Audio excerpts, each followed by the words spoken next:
Welcome to be bright channel. आज की इस वीडियो से हम एक वीडियो लेक्चर सीरीज़ का आगाज़ कर रहे हैं जिसमें हम इंग्लिश राइटिंग को इम्प्रूव करने के हवाले से एक मुकम्मल कोर्स को तरतीब देंगे। और ये उस वीडियो लेक्चर सीरीज़ का हमारा पहला लेसन है, क्योंकि बहुत से टीचर्स और वालिदैन जो हैं वो अपने बच्चों की राइटिंग के हवाले से बहुत ज़्यादा परेशान होते हैं। मैं यकीन से कह सकता हूँ कि ये वीडियो आपके लिए इंतहाई शानदार होने वाली है। और सबसे पहले तो जो है वो हम पेन और पेंसिल का इस्तेमाल करना सीखेंगे, क्योंकि नोटबुक हो या टेस्ट हो या कोई भी पेपर हो तो उसमें जो ज़्यादातर इस्तेमाल होता है वो पेन का होता है।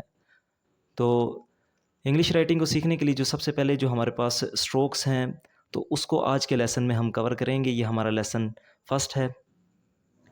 बेसिक स्ट्रोक्स में सबसे पहले हम लाइनें लगाना सीखेंगे और स्टैंडिंग लाइंस हम लगाना सीखेंगे। अपर स्टैंडिंग लाइन जो कि फ़र्स्ट 2 लाइंस के अंदर होगी, बिल्कुल स्ट्रेट इसको आपने ड्रा करना है। उसके बाद लोअर स्टैंडिंग लाइन हम जो है वो लास्ट 2 लाइंस के अंदर हम ड्रा करेंगे।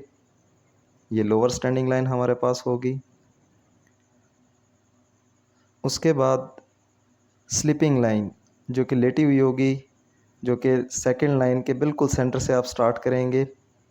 ये हमारे पास स्लिपिंग लाइन होगी।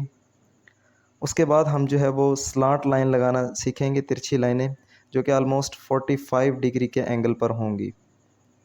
ये हमारे पास लेफ़्ट स्लांट लाइन है। उसके बाद राइट स्लांट लाइन हम लगाना सीखेंगे।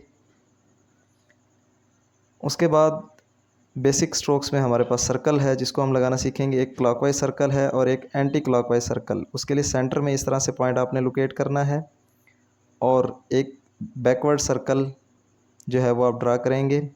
और ये इस तरह से ड्रा करना है कि ये पीछे से हमारे पास सर्कुलर हो, बिल्कुल सर्कल की फॉर्म में हो और इसकी दोनों तरफ जो वो एजेस निकलते हों आगे की तरफ। उसके बाद ये हम फॉरवर्ड सर्कल ड्रा करेंगे। सेंटर में पॉइंट लोकेट करने के बाद सर्कल को कंप्लीट करेंगे और ये थोड़ा सा एज बाहर की तरफ निकालेंगे और ये सर्कल की तरह बिल्कुल कंप्लीट होगा, यानी इसकी जो पिछली कर्व है वो बिल्कुल सर्कल की तरह होगी। अब ये जो सबसे ऊपर जो हमने लाइन लिखी है ये हमारे पास एक मॉडल लाइन होगी। उसके बाद हम मॉडल लेटर्स जो हैं वो बिल्कुल लेफ़्ट साइड पर लिख लेंगे नीचे की तरफ। इस तरह से नीचे की तरफ जो है वो आप मॉडल लेटर्स को एक एक दफ़ा लिख लेंगे ताकि उनको देखकर जो है वो आगे की तरफ आप प्रैक्टिस करेंगे सामने उनके। तो अब यहाँ पर हम मॉडल लेटर्स लिख लेते हैं। सबसे पहले अपर स्टैंडिंग लाइन, उसके बाद इसको चेक कर लेते हैं स्केल की मदद से कि ये सीधी है या नहीं। तो इसके चेक करने का तरीका ये है कि आप स्केल की मदद से इसको चेक करेंगे। इसके साथ में एक और लाइन जो है वो ड्रा कर लेता हूँ ताकि इसकी एक्यूरेसी को चेक किया जा सके। अब देखें ऑलमोस्ट जो है वो ये एक जैसी ही नज़र आ रही हैं। तो आपकी जो है वो हाथ की ग्रिप इतनी हो जानी चाहिए कि एक स्केल से लगी हुई लाइन और जो है वो एक रफ यानी फ्री हैंड से अगर लगी हुई लाइन है तो उनके दरमियान फ़र्क ना किया जा सके। तो ये आगे भी मज़ीद प्रैक्टिस के तौर पर आगे की तरफ आप जो है वो ड्रा करते जाएंगे। अपर स्टैंडिंग लाइन, इस लाइन के अंदर जो है वो हम प्रैक्टिस करेंगे,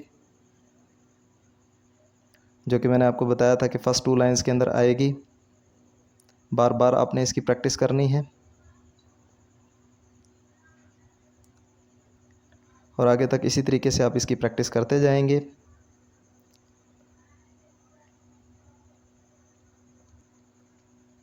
उसके बाद नेक्स्ट मॉडल लेटर हम यहाँ पर लिखेंगे जो कि लोअर स्टैंडिंग लाइन हमारे पास होगी, जो कि लास्ट 2 लाइंस के अंदर आएगी। उसके बाद आगे भी इस तरह से ही इसकी प्रैक्टिस करनी है आपने। ऑलमोस्ट जो है वो 12 टू 15 टाइम्स जो है वो आप एक लाइन के ऊपर जो है वो इसकी प्रैक्टिस करेंगे। उसके बाद स्लिपिंग लाइन हमने ड्रा की, मॉडल लेटर यहाँ पर लिखा, मॉडल स्ट्रोक को यहाँ लिखा। उसके बाद जो है वो इसकी प्रैक्टिस आगे इस तरह से आप लाइन के अंदर करते चले जाएंगे। और जैसे कि मैंने आपको बताया है कि 12 टू 15 टाइम्स जो है वो आपने एक लाइन के ऊपर इसको लिखना है। उसके बाद जो है वो हम लेफ़्ट स्लांट लाइन की प्रैक्टिस करेंगे, जो कि मैंने आपको बताया था कि ऑलमोस्ट 45 डिग्री के एंगल पर होगी। उसके बाद दोबारा से इसकी प्रैक्टिस कर लेते हैं और आगे इसी तरह से आगे आपने इस लाइन को कंप्लीट करना है। 45 डिग्री के एंगल पर इसको रखते हुए स्लांट लाइन जो है वो हम ड्रा कर रहे हैं। तो इस तरह से आपने प्रैक्टिस करनी है। उसके बाद लेफ़्ट स्लांट लाइन के बाद जो है वो हम प्रैक्टिस करेंगे राइट स्लांट लाइन की। 45 डिग्री का एंगल रखते हुए ऑलमोस्ट। इसी तरीके से आगे आप जो है वो प्रैक्टिस करते जाएंगे।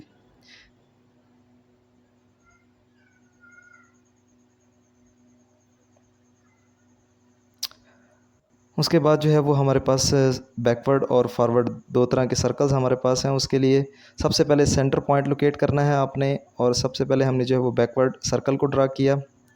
सेंटर पॉइंट लोकेट करने के बाद पीछे की तरफ सर्कल के जो है वो कर्व बिल्कुल सर्कल की तरह होना चाहिए। सेंटर पॉइंट लोकेट किया, वापस इसको ज्वाइन कर दिया।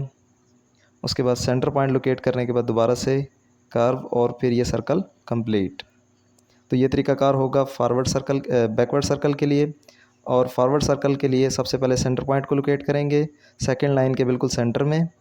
उसके बाद बिल्कुल सर्कुलर शेप देते हुए इसको थोड़ा सा बाहर की तरफ एज निकला हुआ हो, और इसी तरीके से हम जो है वो हम सेकंड सर्कल को कंप्लीट करेंगे। और ये थोड़ा सा जो एज हम निकाल रहे हैं इसकी जो है वो सेकंड या थर्ड लेसन में मैं आपको बताऊंगा। ये थोड़ा सा मुझसे गलत हो गया, दोबारा से ड्रा करते हैं कि ये जो एज हम निकालते हैं ये क्यों निकालते हैं। ये लेटर की खूबसूरती के लिए जो है वो हम निकालते हैं, और इसकी वजह जो है वो सेकंड या थर्ड लेसन में मैं जो है वो आपको बताऊँगा इंशाल्लाह। तो इस तरह से आप इसको कंप्लीट करेंगे। तो ये हमारे पास, दोबारा से मैं रिपीट कर देता हूँ, ये मॉडल लेटर की मॉडल लाइन होगी जिसमें हम जो है वो अच्छे से लेटर्स जो है स्ट्रोक है उनको अच्छी तरीके से लिख लेंगे। उसके बाद नीचे की तरफ जो है वो मिडल लेटर्स को, और आगे जो है वो इनकी प्रैक्टिस को कंप्लीट करेंगे लाइनों के अंदर इस तरह से। और मैंने आपको बताया कि 15 टू जो है वो 12 टू 15 टाइम एक लाइन के अंदर जो है वो आपने एक स्ट्रोक की प्रैक्टिस करनी है।